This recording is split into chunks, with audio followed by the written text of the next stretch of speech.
Hello everyone, I'm Miles Tails Prower. And I'm Knuckles the Echidna. Now we're here with the fourth and final part to the weather phenomenon. And I can't believe we didn't realize this until now. But we were on Sign.exe's profile the whole time. We're still on it. It's because Sign.exe watched the weather phenomenon already, as we just mentioned before. But Sign Shelter 459 was currently rewatching his at school after watching it again. But the natural phenomenon, we can do that on Sonic 459's profile because he just recently finished that. Like what, yesterday? Or no, I think it was today. He just finished it today. But yeah, anyways, we're just gonna get started here because we're not wasting no time. No time being wasted. Number 9, here we go. Catatumbo lightning. No! Catatumbo lightning is an atmospheric phenomenon in Venezuela. Yep. It occurs only over the mouth of the Catatumbo River. Where it empties can occur in areas like northwest Venezuela. When warm and cold fronts meet, it forms the right conditions for this lightning. The frequent, powerful flashes of lightning over this relatively small area are considered to be the world's largest single generator of tropospheric ozone. It originates from a mass of storm clouds at a height of more than 5 kilometers and occurs during 140 to 160 nights a year, 10 hours per day, and up to 280 times per hour. Whoa! But not only that, the nearby marshes emit methane gas, improving the electrical conductivity of the clouds, which helps cause these extended lightning strikes. Wow.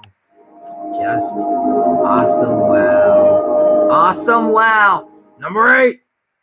Fire rainbows. Oh! This list is home to some pretty cool stuff, but this is one of my favorites. A fire rainbow, rainbow cloud, or circumhorizontal arc is an extremely rare phenomenon that occurs only when the sun is high, allowing its light to pass through high-altitude cirrus clouds that have a high content of ice crystals.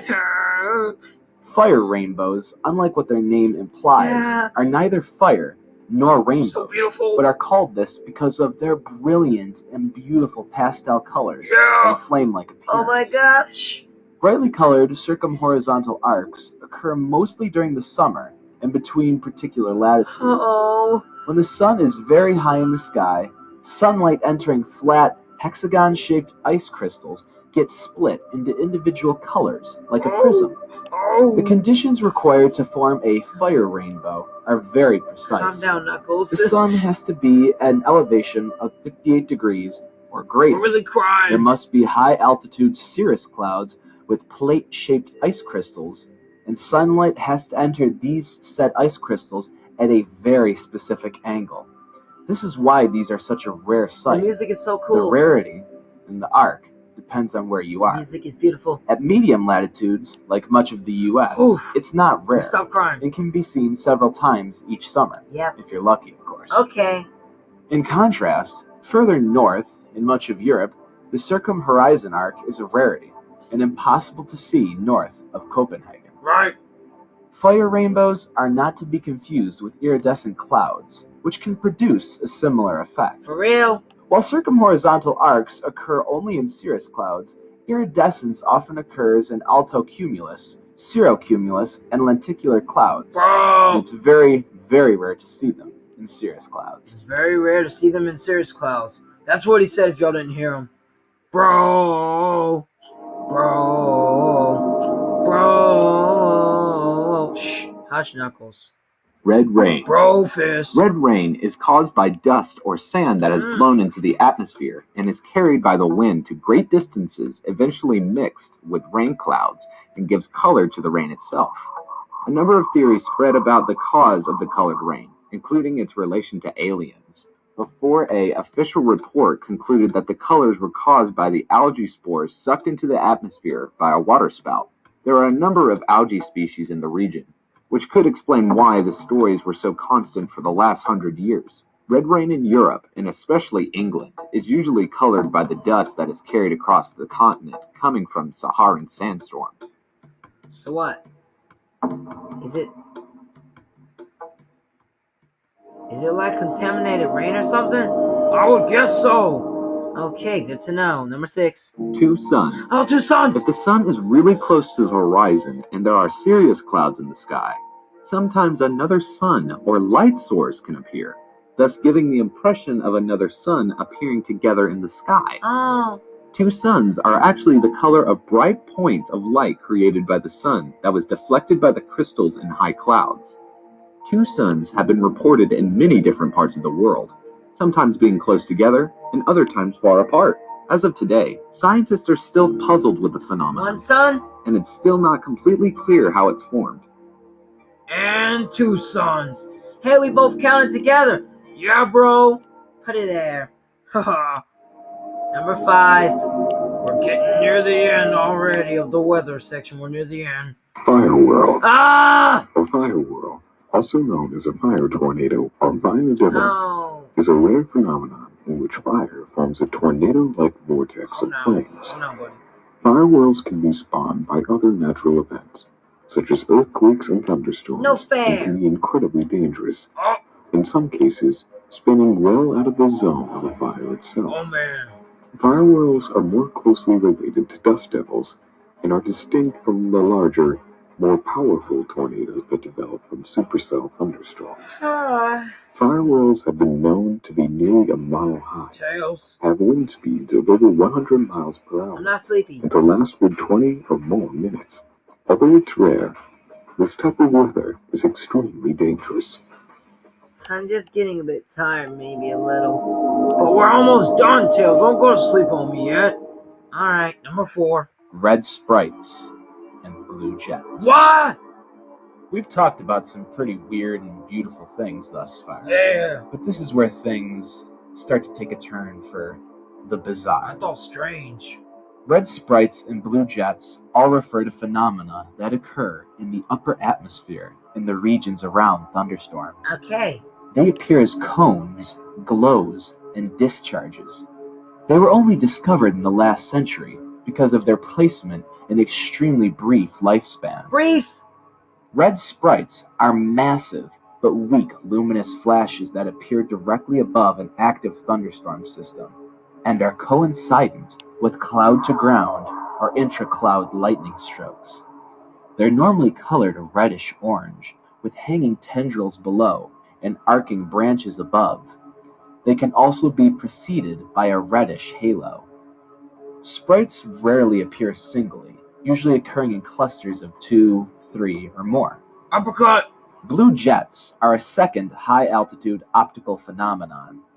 Distinct from sprites, observed Uppercut. above thunderstorms using low-light television systems.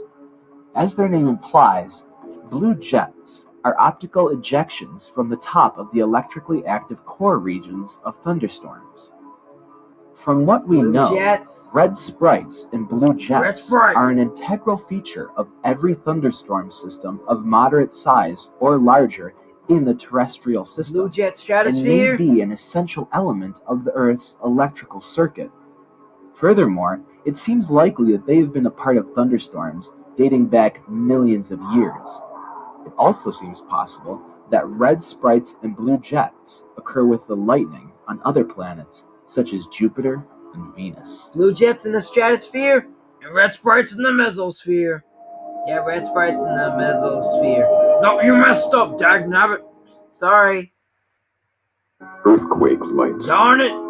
Earthquake lights are unusual luminous atmospheric phenomena. Eyes. They are usually reportedly in areas of high seismic activity Eyes. or volcanic eruptions. You said eyes. They were believed to be myths No, really? until they were photographed in 1965 What the? during an earthquake in Japan. No, but you said eyes.